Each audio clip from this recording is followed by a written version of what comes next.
The dust of the plains was Kale's breath.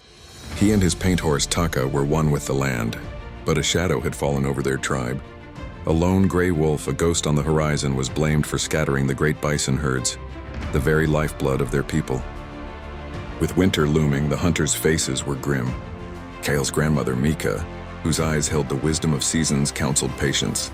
"Every creature has a purpose under the great sky," she whispered. "The wolf does not walk a path without reason." But fear was a stronger voice than wisdom. The bison were gone, and the wolf was the cause. Burning to prove his worth, Kale mounted Taka before dawn. He would find the bison and drive away the creature that had cursed them.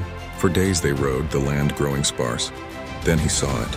The wolf stood on a ridge, watching them before loping away with an unhurried purpose. Kale gave chase, but a strange dance began. The wolf, which he named Lupo, the spirit of the hunter, never let them get too close, yet never fully vanished. It was always a flicker of gray in the distance, leading them onward. Kale's frustration grew.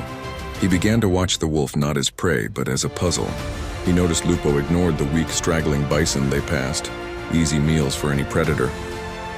Its path was deliberate, a flowing line across the vast landscape. The revelation struck Kale like lightning. As Lupo approached a small cluster of bison, they didn't flee in panic.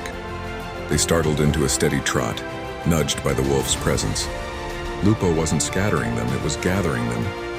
The dry season had broken the herds apart, leaving them vulnerable.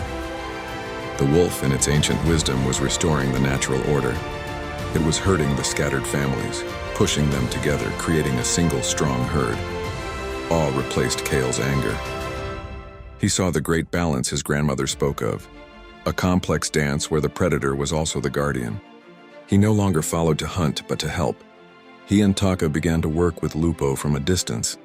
When a few bison broke from the growing mass, Kale would ride Taka to turn them back. The wolf would glance back, a flicker of understanding in its yellow eyes before continuing its tireless mission. Together, the boy on his horse and the lone wolf pushed the now mighty herd, a thundering river of life, across the plains. They guided it toward a hidden valley where spring-fed creeks kept the grass lush. When Kale returned to his village, he did not carry a wolf's pelt, but a story that would change his tribe forever. He led the hunters to the valley, where the reunited herd grazed peacefully, a promise of life for the coming winter.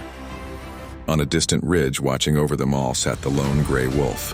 Kale stood before his people, his voice clear and strong. "The wolf is not our enemy," he declared. "It is the shepherd of the plains, the keeper of the herd. It teaches us that to be a great hunter is not to kill, but to understand what gives life."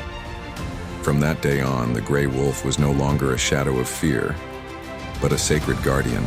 And Kale, the boy who rode with a wolf, became a chief who understood that the greatest strength was not in a weapon, but in the wisdom to see that all beings are connected in the great circle of life.